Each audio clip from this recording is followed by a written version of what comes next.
Hello welcome to சீசன்பட்ஸ். ரொம்ப நாளுக்கு அப்புறம் வீடியோ அப்லோட் பண்ணுறேன். அது ஒரு சூப்பரான ஹெல்த்தியான ரெசிபியோட. இந்த கீரை கிடைச்சா விட்டுறாதீங்க, ஏன்னா அவ்வளோ ஹெல்த் பெனிஃபிட்ஸ் இருக்குது.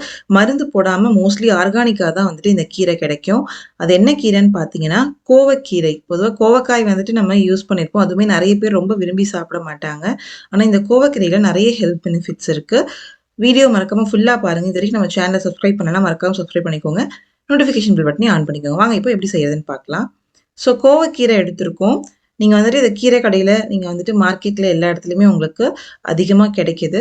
ஸோ கோவக்கீரை ஒரு பஞ்ச் வாங்கியிருக்கோம். இதில் என்னென்ன பெனிஃபிட்ஸ் இருக்குதுன்னு பார்த்தீங்கன்னா, நமக்கு ஹார்ட் ப்ராப்ளம்ஸ் நிறைய வராமல் பாதுகாக்குது. ஸ்கின் இஷ்யூஸ் எதுவும் இல்லாமல் சுகர் லெவலை கண்ட்ரோல் பண்ணுறது எல்லாமே இந்த கீரையில் இருக்குது. ஸோ இந்த கீரையை நம்ம எடுத்திருக்கோம். நல்லா வாஷ் பண்ணிவிட்டு நீங்கள் நறுக்கிக்கோங்க. அதாவது பொடியாக சாப் பண்ணி வச்சுக்கோங்க. வீடியோவில் பார்க்கும்போது தெரியும் உங்களுக்கு. ஸோ இந்த மாதிரி நறுக்கி எடுத்துக்கோங்க. கீரை ரொம்ப டேஸ்ட்டாக இருக்கும். நீங்கள் இந்த மாதிரி செய்யும் போது குழந்தைங்களும் விரும்பி சாப்பிடுவாங்க. கீரை கூட்டு செய்யறதுக்கு கீரையோட சின்ன வெங்காயம், தக்காளி, பச்சை மிளகா, பூண்டு எடுத்திருக்கோம். அதே மாதிரி பருப்பு, துவரம் பருப்பு, பாசி பருப்பு 2 டேபிள் ஸ்பூன் எடுத்து 10 நிமிஷத்துலேருந்து 15 நிமிஷம் நல்லா கழுவிட்டு ஊற வச்சு எடுத்துக்கலாம். அதாவது ஒரு சட்டியில் நம்ம தண்ணி ஊற்றி தண்ணி சூடாகிற வரைக்கும் இந்த பருப்பு ஊறுனா போதும். ஸோ நம்ம தண்ணி நல்லா சூடானதும் ஊறின பருப்பை சேர்த்துட்டு அது கூடவே விளக்கெண்ணையும் 1 டேபிள் ஸ்பூன், அதாவது 1 டீஸ்பூன் விளக்கெண்ணெய் சேர்த்துக்கோங்க. பருப்பு உதிரி உதிரியாக வேகிறதுக்காக சேர்ப்பாங்க எப்போவுமே. அது கூடயே மஞ்சத்தூளும் சேர்த்து நல்லா வேக வைக்க போகிறோம். ஸோ நல்லா மிக்ஸ் பண்ணி விட்டுட்டு நம்ம ஒரு பிளேட் போட்டு மூடிடலாம். பொதுவாக பருப்பு வேக வைக்கிறதுக்கு இதுதான் ப்ராசஸ். ஸோ ஒரு கரண்டி வச்சு நம்ம இந்த மாதிரி மூடணும் அப்படின்னா உங்களுக்கு பருப்பு பொங்கி கீழே ஊற்றாமல் இருக்கும். ஸோ கொஞ்சம் கேப் விட்ட மாதிரி நம்ம க்ளோஸ் பண்ணணும், ஃபுல்லாக க்ளோஸ் பண்ணாமல். இன்னொரு பக்கம் பார்த்தீங்கன்னா, இந்த கீரை கூட்டுக்கு கொஞ்சம் காரசாரமாக ஒரு டிஷ் இருக்கணும் அப்படின்னு சொல்லிட்டு நம்ம கருணக்கிழங்கு ஃப்ரை பண்ண போகிறோம். ஸோ ரொம்ப ஹெல்த்தியான ஒரு டிஷ்ஷு. எல்லாருமே கருணக்கிழங்கு விரும்பி சாப்பிட மாட்டாங்க. பட் இந்த மாதிரி நம்ம நீள நீளமாக நறுக்கி தண்ணியில் நம்ம வேக வைக்க போகிறோம். கொஞ்சமாக புளி சேர்த்து வேக வைக்கும் போது உங்களுக்கு அந்த அரிப்புலாம் இல்லாமல் இருக்கும். அது இது பழைய சட்டிக்கரணை, சேனக்கிழங்குன்னு கூட சொல்லுவாங்க. நல்லா 10 நிமிஷம் நல்லா தண்ணியில் கொதிக்கிற தண்ணியில் வேக வச்சு நீங்கள் தொட்டு பார்த்து வெந்ததுக்கப்புறம் எடுத்து இந்த மாதிரி வடிகட்டி எடுத்து வச்சுக்கோங்க. பாருங்கள் எப்படி வெந்திருக்கு சாஃப்டாக அப்படின்னு சொல்லிட்டு. ஸோ ஒரு பக்கம் பருப்பு வெந்துட்டுருக்கு, இன்னொரு பக்கம் நம்ம அதுக்கு சைடிஷ் ரெடி பண்ணிகிட்ருக்கோம். இது ஒரு சிம்பிளான ஒரு சைடிஷ் உங்களுக்கு நான் சொல்கிறேன். அதே மாதிரி நம்ம நார்மலாக ஃப்ரை பண்ணுறதுக்கு எப்படி மிளகாத்தூள், உப்பு சேர்த்து மிக்ஸ் பண்ணி வச்சுருப்போமோ அந்த மாதிரி மிக்ஸ் பண்ணி வச்சுட்டு அது கூடவே 1 டேபிள் ஸ்பூன் அரிசி மாவும், ஒரு 2 டீஸ்பூன் சோள மாவும் சேர்த்து நல்லா மிக்ஸ் பண்ணிக்கலாம். ஸோ அப்போ உங்களுக்கு அந்த மசாலா பிரியாமல் நல்லா உங்களுக்கு ஃப்ரை பண்ணும் போது உங்களுக்கு நல்லா கிறிஸ்பியாக பவுண்டாகி வரும். ஸோ அதுக்காக தான் நம்ம லைட்டாக கார்ன்ஃப்ளவர் சேர்க்குறோம். இப்போ நல்லா மிக்ஸ் பண்ணிக்கலாம். ஸோ இந்த மாதிரி நீங்கள் செஞ்சு கொடுக்கும்போது யாருமே வேணான்னு சொல்ல மாட்டாங்க, அவ்வளோ டேஸ்ட்டாக இருக்கும். இப்போ நல்லா மிக்ஸ் பண்ணிவிட்டு இதை நம்ம ஆயிலில் டீப் ஃப்ரையும் பண்ணலாம்.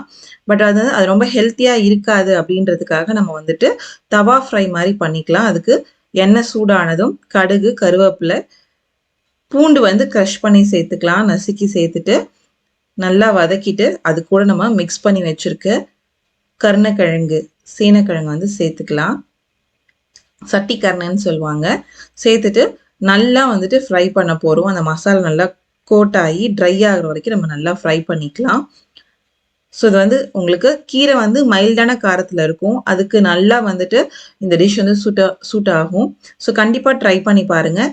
கீரையோடு இல்லைனாலும் தனியாக ஒரு டைம் ட்ரை பண்ணி பாருங்கள். நீங்கள் டீப் ஃப்ரையும் பண்ணலாம். ஹெல்த்தியாக இருக்கணுன்றதுக்காக நம்ம தவா ஃப்ரை பண்ணியிருக்கோம். ஸோ நம்ம டீப் ஃப்ரை பண்ணி சாப்பிட்டாலும் டேஸ்ட்டாக இருக்கும். ஸோ இப்போ சேனக்கிழங்கு பொரியல் ரெடி ஆயிடுச்சு. பருப்பும் பார்த்தீங்கன்னா 80% வரைக்கும் நல்லா குக் ஆகிருக்கு. உங்களுக்கு இன்னும் ஒரு 5 to 10 மினிட்ஸ் நல்லா குக் ஆனால் போதும். அந்த டைமில் நம்ம என்ன பண்ணலாம் அப்படின்னா கீரையை வதக்கி எடுத்துக்கலாம். அதுக்கு ஒரு கடாயில் 2 டீஸ்பூன் நெய்யும் 2 டீஸ்பூன் எண்ணெயும் சேர்த்து இன்னும் நல்லா சூடானதும் கடுகு 1 டீஸ்பூன், உளுத்தம்பருப்பு 1 டீஸ்பூன் சேர்த்துக்கலாம். இது ரெண்டுமே பொரிஞ்சு வரும்போது கூடவே ஜீரகமும் 1 டீஸ்பூன் சேர்த்துக்கலாம். ஸோ இப்போ இது நல்லா பொரிஞ்சு வரணும். கடுகு நல்லா பொரிஞ்சதுக்கு அப்புறம் தான் நம்ம மிளகாய் சேர்க்க போகிறோம்.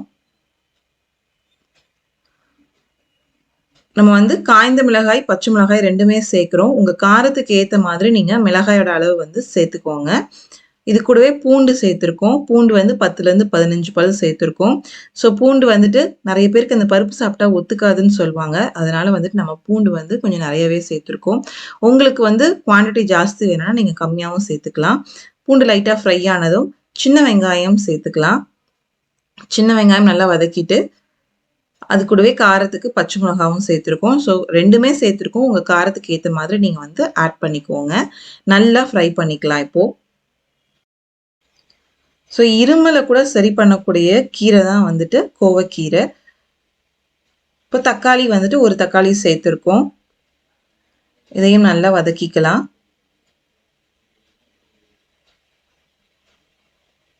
கீரையில நெய் விட்டு நம்ம சாப்பிடும்போது அவ்வளோ ருசியா இருக்கும். இப்போ நறுக்கி வச்சிருக்க கீரையும் சேர்த்துக்கலாம். இந்த கீரை வந்து பார்த்தீங்கன்னா, நம்ம நல்லா வதக்க போறோம். அது வந்துட்டு அதோட குவான்டிட்டி அளவு குறைஞ்சு எப்படி வந்துட்டு சுருங்கி வருதுன்னு பாருங்க. அதனால வந்துட்டு நம்ம கீரை வந்து பார்க்கறதுக்கு நெறையா இருக்கும் இலைகள பார்க்கும்போது. பட் வதக்குனதுக்கு அப்புறம் பார்த்தீங்கன்னா, ரொம்ப கம்மியாயிரும். ஸோ வந்து நீங்க கீரைய வாங்கும்போது பார்த்து வாங்குங்க. இப்போ நல்லா உங்களுக்கு ஒரு 2 மினிட்ஸ் நல்லா வதக்கியாச்சு. இப்போ பருப்பும் நல்லா வெந்துருச்சு. அந்த வெந்த பருப்புல வந்துட்டு இந்த வதக்கின கீரையும் சேர்த்துரலாம். ஏன் நம்ம கீரைய லைட்டா வதக்கி சேர்க்கிறோம் அப்டின்னா, உங்களுக்கு பருப்புல சேர்த்ததுக்கு அப்புறம் உங்களுக்கு ரொம்ப நேரம் நம்ம குக் பண்ண வேண்டாம். தேவையான அளவு உப்பும் சேர்த்துட்டு நல்லா மிக்ஸ் பண்ணிக்கலாம். ஒரு 10 நிமிஷம் நல்லா குக் ஆகணும். அந்த கீரையோட எசன்ஸ் வந்து பருப்புல நல்லா இறங்கி கொதிச்சு வரும்போது நம்ம அடுப்ப ஆஃப் பண்ணிட்டு, ஒரு மத்து வச்சு நல்லா கடைய போறோம். ஸோ கீரைய லைட்டா கையில எடுத்து நசுக்கி பார்த்தீங்கன்னா தெரியும், உங்களுக்கு கீரை வெந்துருச்சா இல்லையான்னு சொல்லிட்டு. இப்போ நல்லா மத்து வச்சு கடைஞ்சுக்கலாம். சூப்பரான ஒரு கீரை கூட்டு ரெடி. ஸோ கோவைக்கீரை எங்க கிடைச்சாலும் வந்து மிஸ் பண்ணாம இந்த மாரி ட்ரை பண்ணி பாருங்க. ரொம்ப ஹெல்த்தியான ஒரு ரெசிபியும் கூட. இந்த ரெசிபி உங்களுக்கு பிடிச்சிருந்ததுன்னா மறக்காம நம்ம சேனல சப்ஸ்கிரைப் பண்ணுங்க, ஷேர் பண்ணுங்க, கமெண்ட் பண்ணுங்க. உணவே மருந்து, மருந்தே உணவு. அதுவே நம் பாரம்பரியம். தேங்க்ஸ் ஃபார் வாட்சிங் திஸ் வீடியோ.